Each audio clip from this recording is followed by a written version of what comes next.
Hello, my name is Joe Facenda. I am a realtor in Northern Virginia, just outside of Washington, D.C., and I've been a realtor for over 30 years.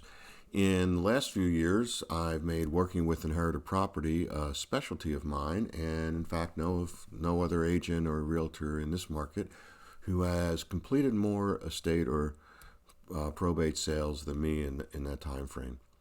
In fact, I've also written a book on inherited property called When Parents Are Gone, What's Next with the House. It is available on Amazon. And I hope that the book and the video series will make your job a little bit easier, maybe lend some clarity to your situation. I assume you're watching this because you recently lost a loved one, which is very hard emotionally, of course, and it can be very hard legally. And it can even be hard physically as you start to deal with the contents of a home and other things you need to do when working with inherited property. And again, I hope that there's something here that makes the real estate part of things a little bit easier for you. I've broken down the topics into a series of videos so that you can pick the video that's most relevant to your situation.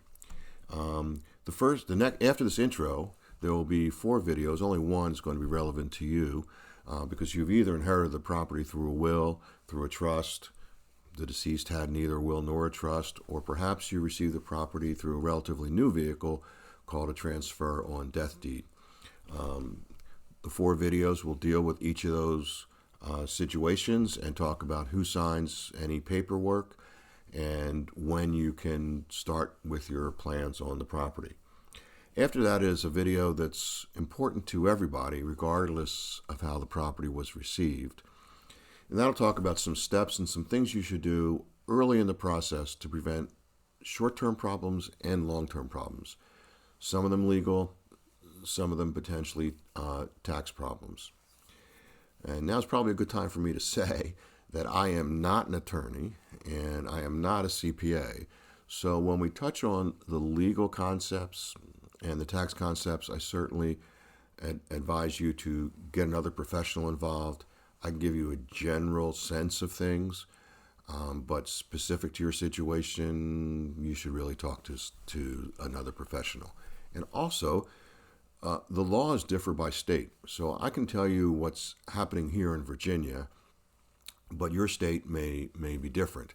And even within a state, while the law is the same about who can act and when they can act, how the process can differ by county and by jurisdiction, by courthouse. The clerk of the court or the judge in a particular jurisdiction may have different steps in place to get to the same result, different steps than their neighboring jurisdiction. So very important to talk to a legal professional and, if needed, an accounting professional.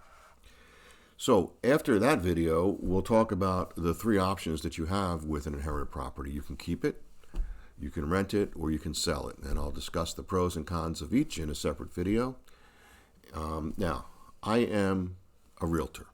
And if you are in Northern Virginia and you have decided that selling is the right way to go, I'd be thrilled to have you contact me and we can talk about my services and discuss your situation in more detail. But in this video series, I really wanted to make sure that I took time to present each option, keep, rent, or sell, objectively. Because I've sat with many families over the years where using a realtor was not the right option for them. And I just consulted with them and gave them ideas and thoughts on how they should proceed. And I'd be happy to do the same for you. And that's free of charge because I just really do care about people going through this situation. Everybody grieves differently, and I don't even know if you're ever over the grief. But when you're trying to work through the business part of this situation, it's hard, and I want to make sure that whatever's right for you is the course that you take. Now, if you do decide to sell, the next video will talk whether you should sell to an investor or whether you should put it on the open market. Not always right to put it on the open market with a realtor. Sometimes selling to an investor is better, and we'll talk about that. And then the last video would be, if you put it on the open market, should you fix it up or should you sell it as is? So that's the outline, and so let's get started. I'll see you on the next video, whichever one is right for you. Will, trust, intestate, meaning no will or trust, or transfer on death deed. See you soon.